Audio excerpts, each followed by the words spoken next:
Juice ಕುಡಿಬೇಕಾ ಡಾಕ್ಟ್ರೆ? ದಯವಿಟ್ಟು ಕುಡೀರಿ ಬೇಕಾದ್ರೆ, ಆದರೆ ರೋಡ್ ಸೈಡ್ಲಿ ಅನ್ಪ್ರೊಟೆಕ್ಟೆಡ್ ಜ್ಯೂಸ್ಗಳನ್ನೆಲ್ಲ ಕುಡಿಬೇಡಿ. ಹಣ್ಣುಗಳ್ನೂ ಅಷ್ಟೇ ಸರಿಯಾಗಿ ಪ್ರೊಟೆಕ್ಟ್ ಮಾಡಿ ಇಲ್ದಿರ ಇಟ್ಟರೆ ನೀವು ಅಂಥ ಹಣ್ಣುಗಳನ್ನ ತಿನ್ನಬಾರ್ದು. ಇಲ್ಲಿ ನಾನು ಮಾತನಾಡುತ್ತಾ ಅನೇಕ ವಿಚಾರಗಳು ಕವರ್ ಮಾಡ್ತಾ ಇರ್ತೀನಿ. ನಿಮಗೆ ಒಂದು ಅನುಮಾನ, ಡಾಕ್ಟ್ರೆ ಜಂತುಳ ಹೆಂಗೆ ಬರುತ್ತೆ ಡಾಕ್ಟ್ರೆ? ನಮ್ಮ ಮಗಿಗೆ ತಿಕ್ಕ ಕಡಿಯುತ್ತೆ ಅಂತದೆ, ಜಂತುಳ ಹೆಂಗೆ ಬಂತು ಡಾಕ್ಟ್ರೆ? ಸ್ವೀಟ್ ತಿನ್ನೋದ್ರಿಂದ ಬಂತ, ಬೆಲ್ಲ ತಿನ್ನೋದ್ರಿಂದ ಬಂತ? ನೋಡಿ, ವಿಜ್ಞಾನ ಎಷ್ಟು ಸರಳವಾಗಿದೆ ಅಂದರೆ, ನಿಮ್ಮ ಮಗುವಿಗೆ ಜಂತುಳ ಎಲ್ಲಿಂದ ಬರುತ್ತೆ ಅಂದರೆ ನೊಣದ ಕಾಲಿನಿಂದ ಬರುತ್ತೆ. ಯಾವುದೋ ಮಕ್ಕಳು ಹಳ್ಳಿ ಕಡೆ ಎಲ್ಲಂದ್ರಲ್ಲೇ ಮೋಷನ್ ಮಾಡಿರ್ತಾರೆ, ಕಕ್ಕಸ್ ಮಾಡಿರ್ತಾರೆ. ಈ ನೊಣಗಳು ಅದರ ಮೇಲೆ ಕೂತ್ಕೊಂಡು ನಿಮ್ಮ ಮನೆಯಲ್ಲಿರುವ ಬೆಲ್ಲದ ಅಚ್ಚು ಅಥವಾ ನಿಮ್ಮ ಅಂಗಡಿಯಲ್ಲಿರುವ ಸ್ವೀಟ್ ಮೇಲೆ ಬಂದು ಕೂತ್ಕೊಳ್ಳುತ್ತೆ. ಅದನ್ನು ಮಕ್ಕಳು ಖುಷಿಯಿಂದ ತಿಂತಾರೆ. ಸೊ ಬೆಲ್ಲ ತಿನ್ನೋದ್ರಿಂದ ಜಂತುಳ ಬಂತು, ಆದರೆ ಬೆಲ್ಲದಿಂದ ಅಲ್ಲ. ಮಕ್ಕಳು ಎಲ್ಲಿ ಮೋಷನ್ ಮಾಡಿರ್ತಾರಲ್ಲ, ಅದಕ್ಕೆ ದಯವಿಟ್ಟು ಇವತ್ತು cleanliness is next only to godliness. Mahatma Gandhi ಹೇಳಿರೋ ಮಾತು, ಮೋದಿಜಿಯವರು ಹೇಳ್ದಂಗೆ ಟಾಯ್ಲೆಟ್ಗಳು ಎಲ್ಲ ಮನೆಯಲ್ಲಿ ಇರಬೇಕು.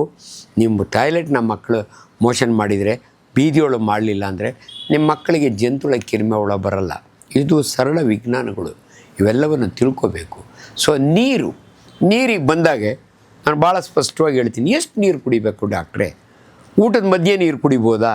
ಊಟ ಆದಮೇಲೆ 45 ನಿಮಿಷ ಆದರೂ ನೀರು ಕುಡಿಬೇಡಿ ಅಂತ ಅವ್ರು ಯಾರೋ ಹೇಳ್ತಾರಲ್ಲ, ಅವರು ಡಾಕ್ಟ್ರಲ್ಲ.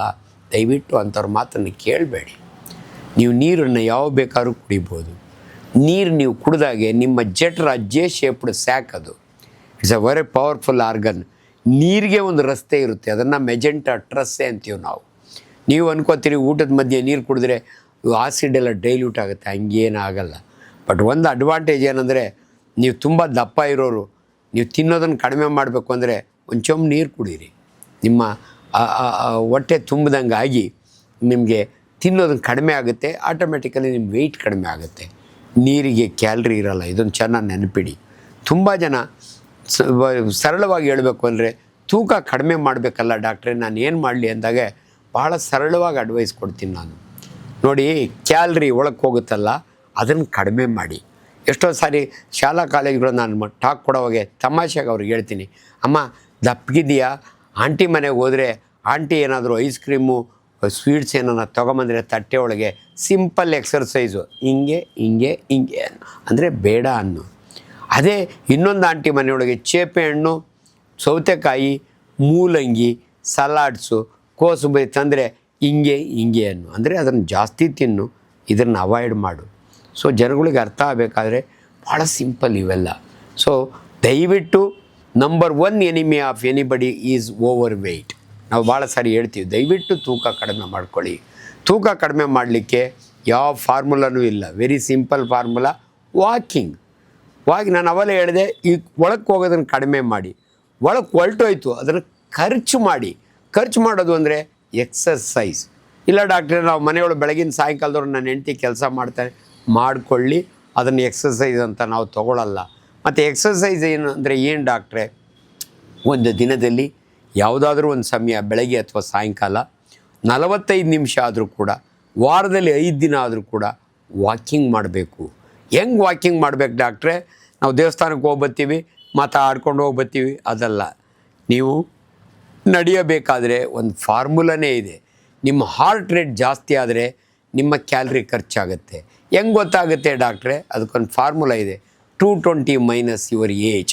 ಇವಾಗ ನಾನು 70 ವರ್ಷ ಇದ್ದೀನಿ, ನಾನು ನಡೆದರೆ ಎಷ್ಟು ನನ್ನ ಹಾರ್ಟ್ ರೇಟ್ಗೆ ಹೋಗಬೇಕು ಅಂದರೆ, ನಾನು ನಡೆಯೋದಕ್ಕೂ 40 ವರ್ಷದ ಹುಡುಗ ನಡೆಯೋದಕ್ಕೂ ವ್ಯತ್ಯಾಸ ಇರುತ್ತೆ. ಅವನ ಹಾರ್ಟ್ ರೇಟ್ ಜಾಸ್ತಿ ಆಗಬೇಕು ಅಂದರೆ ಅವನು ಜಾಸ್ತಿ ಸ್ಪೀಡಾಗಿ ನಡಿಬೇಕು. ನನ್ನ ವಯಸ್ಸಿಗೆ ನಾನು ಕಡಿಮೆ ಸ್ಪೀಡಾಗಿ ನಡಿತೀನಿ. ಅದಕ್ಕೆ ಕ್ಯಾಲ್ಕುಲೇಷನ್ ಏನಾದರೂ ಇದೆಯಾ? ಇದೆ. 220 ಮೈನಸ್ ಮೈ ಏಜ್ 70, 150 ಆಗುತ್ತೆ. ನನ್ನ ಹಾರ್ಟ್ ರೇಟು 150 ಇರಬೇಕಾ? ಇಲ್ಲ, 70% ಆಫ್ 150 ಅಂದರೆ 90 ಮೇಲೆ ಹೋಗುತ್ತೆ. ನೀವೇ ಕ್ಯಾಲ್ಕುಲೇಟ್ ಮಾಡ್ಕೊಳ್ಳಿ. 70% of 150 should be my heart rate. ಇದು ಸೈನ್ಸ್. ಅದಕ್ಕೆ ಯಾವತ್ತೂ ಕೂಡ ಮಾಧ್ಯಮದಲ್ಲಿ ಮಾತನಾಡುವಾಗ ವಿಜ್ಞಾನವನ್ನು ವೈಜ್ಞಾನಿಕವಾಗಿ ಮಾತಾಡಬೇಕು. ಸುದ್ದಿ ಮನೆಯವರು ಇದಕ್ಕಿಂದನೂ ಕೂಡ ನನ್ನ ಕೆಲವು ರೆಕಾರ್ಡ್ ಮಾಡ್ಕೊಂಡಿದ್ದಾರೆ. ಇವತ್ತು ಭಾಳ ಸ್ಪಷ್ಟವಾಗಿ ಈ ವಿವರಣೆಯನ್ನು ಕೊಡ್ತೀನಿ. ಯಾಕಂದರೆ ಈಚೀಚೆಗೆ ಅನ್ಕ್ವಾಲಿಫೈಡ್ ಅಲ್ಲ. ಮೊನ್ನೆ ನೋಡ್ತೀನಿ, ನನಗೆ ಗೊತ್ತಿರೋ ಒಬ್ಬ ಡಾಕ್ಟ್ರು, ನಿಮ್ಮ ಬ್ಲಡ್ ಶುಗರು 250 ಇದ್ದರೂ ಪರವಾಗಿಲ್ಲ ಅಂತಾರೆ. ಅವ್ರಿಗೆ ಯಾವ ವಿಜ್ಞಾನ ನನಗೆ ಗೊತ್ತಿಲ್ಲ, ಯಾಕಂದರೆ ಅವ್ರ ವಿಜ್ಞಾನ ಬೇರೆ ಇರ್ಬೋದು. ಬಟ್ ಯಾವತ್ತೂ ಕೂಡ ಏನು ಜಿನೈನ್ ಸೈನ್ಸ್ ಇರುತ್ತಲ್ಲ ಅದನ್ನು ನಾವು ಹೇಳಬೇಕೆ ಹೊರತು ಬೇರೆ ನಮ್ಮದೇ ಆದ ಇಮ್ಯಾಜಿನರಿ ಥಿಂಗ್ಸ್ ಮಾಡೋಕ್ಕೆ ಹೋಗಬಾರ್ದು. ಸೊ ಅದರಿಂದ ನಿಮಗೆ ಕನ್ಫ್ಯೂಷನ್ ಆಗುತ್ತೆ. ಸೊ ಆದ್ದರಿಂದ ದೃಷ್ಟಿಯಿಂದ ನೀನು ಸಕ್ಕರೆ ಕಾಯಿಲೆ ಇರೋರಿಗೆ ಇದೇ ಸಮಯದಲ್ಲಿ ಒಂದು ಸಿಂಪಲ್ ಇನ್ಸ್ಟ್ರಕ್ಷನ್ಸ್ ಕೊಟ್ಬಿಡ್ತೀನಿ.